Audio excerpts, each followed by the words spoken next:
All right, let's dive into a really beautiful story today. It's all about a young girl, a magical shooting star, and the incredible, sometimes surprising, power of kindness. This is the story of Cassidy and the Star of Dreams. The entire story really kicks off with this one simple question.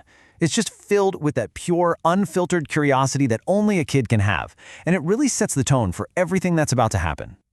So, who's our hero? Meet Cassidy. She's a young girl living in a small, cozy town. But her imagination? Her dreams? Oh, they are absolutely as huge as the night sky she loves to stare up at.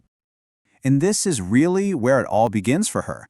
Her journey doesn't start with a map or a destination. Nope, it starts with that simple, powerful act of just looking up and wondering. Her whole quest is fueled by nothing more than pure curiosity. Every great story has that one moment, right? That call to adventure that just changes everything. Well, for Cassidy, as she's watching the night sky, her moment arrives in this absolutely brilliant flash of light. And there it is, a shooting star, or as it's called in the story, a bulacao. Now for her, this isn't just a rock burning up in the atmosphere. No way. This is magic. It's a mystery, and more than anything, it's an invitation to an adventure. And just like that, she makes up her mind. No hesitation. She just knows she has to find where that little piece of the sky fell down. This is the moment her simple wonder levels up into a real-deal quest. Now here's what's so cool about Cassidy's journey. Her challenges aren't about fighting monsters or solving some ancient riddle. Her trials are actually opportunities to show compassion. So her path is going to present her with three main chances to show what she's made of. She's going to run into a thirsty tree, a broken down bridge, and a lost child. Each one is a test, but it's not a test of her strength. It's a test of her heart.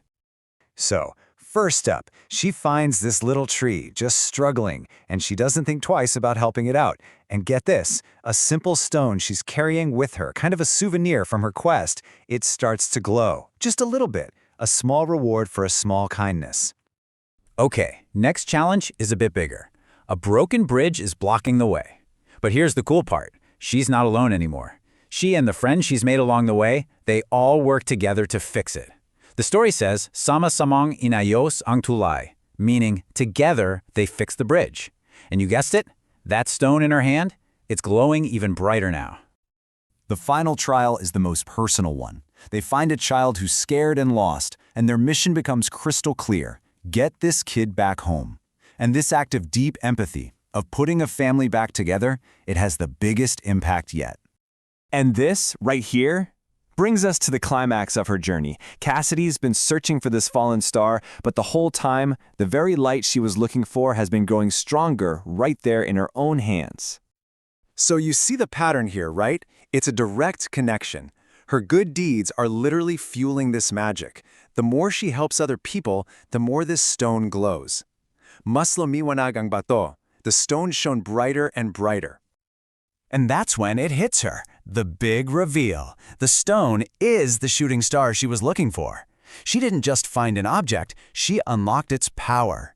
She found the bulacao ng mga pangarap, the star of dreams. So she found her star. Amazing. But the story isn't quite over, because the real reward here wasn't the magical object itself, but finally understanding where its magic truly came from. And this is the core lesson, right here. The magic was never actually in the rock. The stone was just like a mirror, reflecting the light from her own kindness. The power was inside her all along, just waiting to be activated by her choices. The story even gives this power a name, tunay na tapang, which translates to true courage. And it defines it for us not as, being fearless, but as the strength that is literally born from the active choice to be kind. And here it is, the moral of the story just put perfectly. It's a simple but profound idea. Choosing to be kind isn't just a nice thing to do. It is the very source of our courage. So Cassidy returns home, completing her hero's journey. But she's not the same curious girl who left. She comes back with this new kind of strength, carrying a light that can never be put out, because now she knows exactly how to create it herself. And that leaves us with a question to chew on. Cassidy's incredible journey started with a little bit of wonder and was completed through kindness. So the final thought is this. Where in our own world, maybe in our own day-to-day, could our own courage be waiting for us, ready to be unlocked by just one simple, kind act?